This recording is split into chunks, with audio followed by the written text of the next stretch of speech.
तो ये आपको हम बताते हैं शुगर डेरिवेटिव। देखिए आपको नाम से पता चल रहा है। अच्छा जैसे आपको याद हो लिपिड डेरिवेटिव हमने पढ़ा था, है याद है? याद है लिपिड डेरिवेटिव, प्रोटीन डेरिवेटिव भी पढ़ा था, याद है? ऐसे आपको हम बता रहे हैं शुगर डेरिवेटिव। शुगर डेरिवेटिव में क्या, जो भी शुगर, शुगर तो आपको पता है ना, smallest in size, sweet in taste and soluble in water. Sugar के साथ कोई भी अदर पार्ट अटैच्ड हो जाए, नॉन शुगर पार्ट, शुगर के साथ लिख देता हूं, शुगर के साथ कोई भी नॉन शुगर पार्ट अटैच्ड हो जाए, नॉन शुगर पार्ट अटैच्ड हो जाए तो क्या बनता है? Sugar derivative. इसी में पहला है आपका अमीनो शुगर, नाम से पता चल रहा होगा। यहाँ पे शुगर के साथ अमीन ग्रुप अटैच्ड हो रहा है, शुगर के साथ अमीन ग्रुप अटैच्ड हो रहा है, राइट। अगला शुगर एसिड्स, नाम से पता चल रहा है यहाँ पे नॉन शुगर के नाम पर कुछ एसिडिक ग्रुप अटैच्ड हो रहा है, कुछ एसिडिक ग्रुप अटैच्ड हो रहा है। शुगर अल्कोहल, नाम से पता चल रहा है यहाँ पर शुगर के साथ कुछ अल्कोहलिक पार्ट अटैच्ड हो रहा है। ग्लाइकोसाइड, अब इसमें मैं आपको बताता हूं, यहाँ पे इंपॉर्टेंट है, नाम से पता नहीं चल रहा, यहाँ पे non sugar part, non sugar part दो चीजें हो सकती है, या तो एस्टेरॉल हो सकता है, ध्यान दीजिएगा, या तो एस्टेरॉल हो सकता है या तो मिथेनॉल हो सकता है, मिथेनॉल हो सकता है। देखिए अगर आपसे कोई पूछता भी है ना कि amino sugar, sugar acids, sugar alcohol, तो आपको इन तीनों में तो कोई कंफ्यूजन होगा ही नहीं कि नॉन शुगर पार्ट क्या है, नाम से पता चल रहा है। इस वाले में आपको याद रखना पड़ेगा कि नॉन शुगर पार्ट मतलब शुगर के साथ नॉन शुगर पार्ट के नाम पर या तो स्टेरॉल हो सकता है या तो मिथेनॉल हो सकता है, एग्जाम्पल पे डिपेंड करता है कि कौन सा ग्लाइकोसाइड के बारे में बात किया जा रहा है। लेकिन यह बात पक्की है कि अगर मैंने बात किया एस्टेरॉल, मतलब एस्टेरॉल कार्बोहाइड्रेट के साथ मिलके एक ऐसा पार्ट बना रहा होगा जिसको आप ग्लाइकोसाइड बोलोगे। ऐसे ही मिथेनॉल कार्बोहाइड्रेट के साथ, शुगर के साथ जुड़ के एक ऐसा पार्ट बना रहा होगा जिसको आप ओवरऑल ग्लाइकोसाइड बोलोगे। अब मैं आपसे कुछ इंपॉर्टेंट एग्जाम्पल डिस्कस कर रहा हूं, बस इंपॉर्टेंट एग्जाम्पल, हालांकि ये पूरा ही इंपॉर्टेंट नहीं है, लेकिन उसमें भी कौन से पूछे जाने की संभावना है या कहीं पे यूज हो सकता है, बस मैं उसकी बातें आपसे करूंगा। अमीनो शुगर में आपसे बात करूं, देखिए अमीन ग्रुप के नाम पर डायरेक्ट NH2 भी हो सकता है, ध्यान दीजिएगा, या NHCO, NHCOCH3, ये पूरा पार्ट भी हो सकता है। अगर केवल ये पार्ट अटैच हुआ, केवल ये पार्ट अटैच हुआ, तो ऐसे अमीनो शुगर को आप बोलोगे ग्लूकोसामाइन। क्या बोलोगे? ग्लूकोसामाइन। लेकिन अगर ये पूरा पार्ट अटैच हो गया,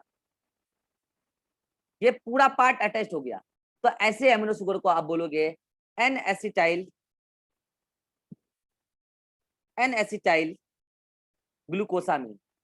मतलब ये भी ग्लूकोसामीन ही है, ये भी ग्लूकोसामीन ही है, लेकिन यहाँ एन एसिटाइल ग्रुप जुड़ा हुआ है, इसलिए इसका नाम पड़ा एन एसिटाइल ग्लूकोसामीन। क्या ये कहीं यूज हुआ है पहले? नाग, एन एसिटाइल ग्लूकोसामीन शुगर है या शुगर डेरिवेटिव है?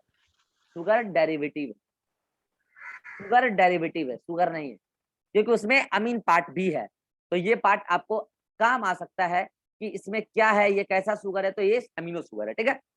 ऐसे ही होता है गैलेक्टोसामीन, जैसे यहाँ पे ग्लूकोसामीन है, ठीक है। चलिए ज्यादा इंपॉर्टेंट है, मैंने आपको समझा दिया।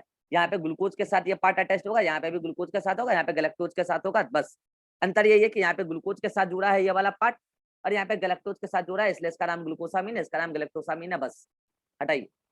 आइए शुगर एसिड्स, मैंने पहले बोला शुगर के साथ एसिडिक ग्रुप जुड़ता है, और एसिडिक ग्रुप यहाँ पे कौन होता है? कार्बोक्सिलिक ग्रुप होता है। कैसे जुड़ता है ये आपका काम का नहीं है, बस आपको तो एग्जांपल याद रखना है। ग्लूकोज के साथ एसिडिक ग्रुप जुड़ता है तो बनता है ग्लूकोनिक एसिड। रिभा पूछ रहे थे भी एनसीईआरटी में, मैंने कहा ना केवल नाम बताऊंगा, रिएक्शन का मैकेनिज्म मैं नहीं बताऊंगा, ये बिल्कुल ही नहीं है हमारे काम का, ठीक है। ऐसे ही अगर गैलेक्टोज के साथ एसिडिक ग्रुप जुड़ता है COH, तो बनता है गैलेक्टुरोनिक एसिड। यहाँ ग्लूकोनिक एसिड और यहाँ गैलेक्टुरोनिक एसिड, याद रह जाएगा। अगला, अल्कोहल में OH पार्ट आपको जोड़ना है, दैट्स इट। और यहाँ पे अगर OH पार्ट जोड़ा जाए मैनोज में, मैनोज पता है आपको क्या है? एक प्रकार का मोनोसेक्राइड है, एक्चुअली ये एपीमर है ग्लूकोज का। तो अगर अल्कोहलिक पार्ट जोड़ा जाए मैनोज के साथ तो बनता है मैनिटोल, और अगर अल्कोहलिक पार्ट डायरेक्ट ग्लूकोज के ही साथ जुड़ जाए, रिएक्शन कर ले, तो बनता है सॉर्बिटॉल। तो आपको नाम याद रखना है कि मैनिटोल और सॉर्बिटॉल शुगर अल्कोहल है। ऐसे ही बहुत फेमस एग्जांपल नाम है स्ट्रेप्टोमाइसिन। बस इतना याद रखना है कि स्ट्रेप्टोमाइसिन इज अ ग्लाइकोसाइड। इससे ज्यादा आपके नोट्स में लिखा हुआ होगा भी तो मैं नहीं समझाऊंगा, क्योंकि अब ये बातें पूछे जाने की संभावना बिल्कुल भी नहीं है एग्जाम। इतना भी मैंने बता दिया तो ये मोर देन सफिशिएंट है। अगर आपको ये भी याद रहे तो ठीक है, लेकिन याद रहना चाहिए, क्योंकि मैं अगर पेपर सेट करूंगा तो ये पेपर में डाल सकता हूँ, एटलीस्ट इतना पार्ट डालूंगा, इसलिए याद रहना चाहिए। मैं अगर फिर से बता दूं, एक बार फिर से मैं आपको रिकॉल करा दूं क्या क्या बोला मैंने। अमीनो शुगर में नॉन शुगर पार्ट अमीन ग्रुप, वो डायरेक्टली NH2 हो सकता है या NH3 हो सकता है, ठीक है। अगर ग्लूकोज के साथ जुड़ा अमीन पार्ट, ये वाला पार्ट, तो बोलेंगे ग्लूकोसामीन। अगर गैलेक्टोज के साथ जुड़ा तो गैलेक्टोसामीन। अगर ग्लूकोज के साथ ये पूरा पार्ट जुड़ गया तो बोलेंगे एन-एसिटाइल ग्लूकोसामीन। अगर ग्लूकोज के साथ एसिड जुड़ा तो ग्लूकोनिक एसिड, और गैलेक्टोज के साथ एसिड जुड़ा तो गैलेक्ट्रोनिक एसिड, ये दोनों ही शुगर एसिड है। अगर मैनोज के साथ अल्कोहलिक पार्ट जुड़ा तो मैनिटॉल बनेगा। अगर ग्लूकोज के साथ अल्कोहलिक पार्ट जुड़ा तो सॉर्बिटॉल बनेगा, ये दोनों ही शुगर अल्कोहल। ग्लाइकोसाइड एक प्रकार का मतलब कि सॉरी सेप्टोमाइसिन एक प्रकार का ग्लाइकोसाइड है। इससे ज्यादा एक्सप्लेनेशन मैं देने वाला नहीं हूँ, आप पूछोगे भी तो नहीं दूंगा, कोई काम का नहीं आपका। चलिए इतना में अगर किसी को कोई डाउट हो, डाउट क्या याद रखने वाला है, याद रखने वाला है तब तो मैं डायरेक्ट टेबल बना के आपके सामने रिप्रेजेंट कर दिया, ठीक है। चलिए स्क्रीनशॉट ले लीजिए जल्दी से, पहले वाला सारा स्क्रीनशॉट लिया हुआ है आपका, है ना। चलिए अगले मीटिंग में मिलते हैं, और पेंटोज शुगर का मैं आपको लीनियर चेन और साइक्लिक स्ट्रक्चर दोनों बना के दिखाऊंगा, और दोनों में अल्फा बीटा बातें करूंगा। फिर आज की क्लास को यहीं पे स्टॉप करेंगे अगले मीटिंग के बाद। चलिए मिलते हैं अगले मीटिंग में, इतना देख लीजिए तब तक।